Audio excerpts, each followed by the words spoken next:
Okay, real quickly we'll talk about adhesives. For many years, the only adhesive I really ever used was liquid cement. And you know, when I recently did my 1/350 scale enterprise model, I started watching these different tutorials and just started watching a bunch of different things on YouTube, and there certainly are a lot of other options besides regular liquid cement. So this still obviously has its use, but there are other types of cement that you can use, particularly this one called Pro Weld. This is great for helping to hide seams. It's something that, just as the name implies, welds plastic together. So this is a very strong type of adhesive for plastic models. And if any of you guys get into building something made out of resin, because there are a lot of garage kits that are available for different models that just aren't on the market but are available through different people who sell them, that's why they call them garage kits. Resin models are best put together with super glue. And so the type of super glue that I like to use is more of a gel. I like using this extra thick gel formula because it's a lot easier to control when you apply it to the surface. It doesn't run all over the place. And then you also have certainly cements that can be used for clear parts as well. One thing that helps a model look finished is to hide the seams. You don't have to do that, but it really does give it a nice finished look. So there are different types of putties that are available. There are some that come in a tube, which I'm sure you're very familiar with.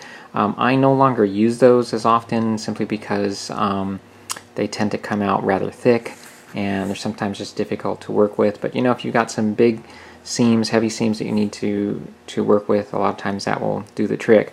But these days I'm using this Mr. Hobby Mr. Dissolve Putty, and this is a liquid type putty that you can actually apply with a brush, and so it gives you great control, especially if you're trying to putty up some fine areas. You really don't have as much control when you're using those you know, the paste and the goopy sort of formulas that come out of the tubes. So this is a good one here. And another one that I use that's a little bit thicker is this one here, this plastic putty. There are a lot of different putties on the market, so even if you just searched hiding seams on YouTube, you'll find there are a lot of different tutorials on the different putties that are available, but these are two that I commonly use here.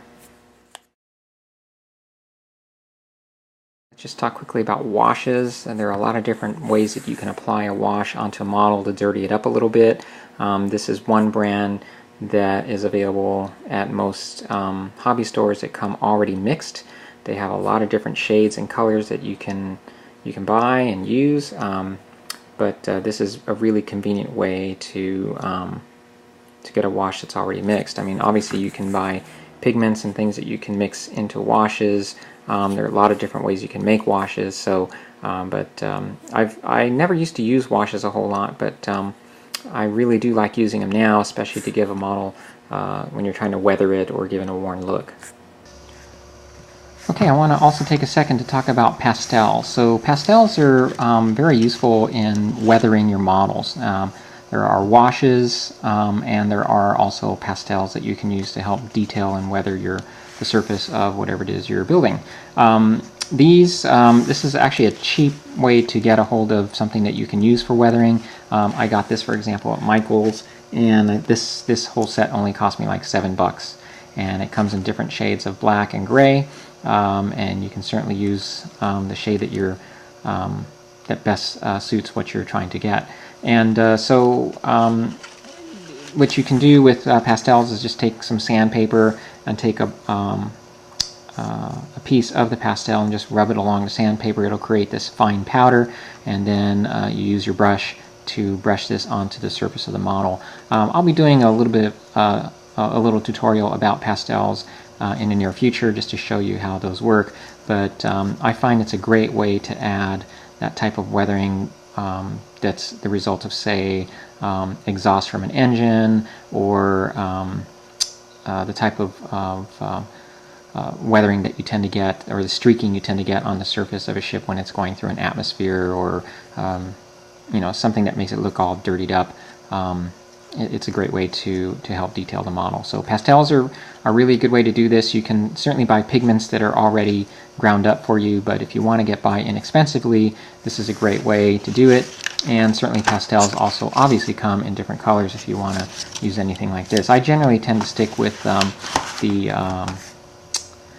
blacks and the grays, and maybe the browns here I've used occasionally as well.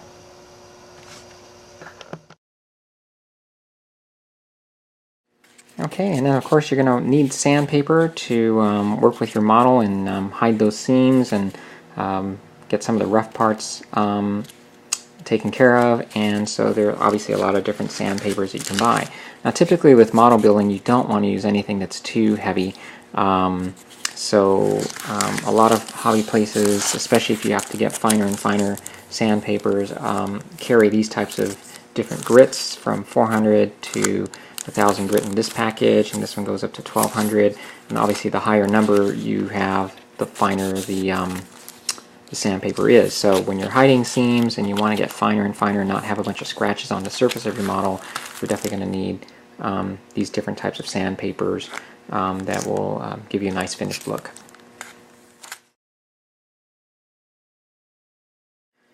And obviously along with sandpaper, you can use files and different types of things that help you sand those rough edges away.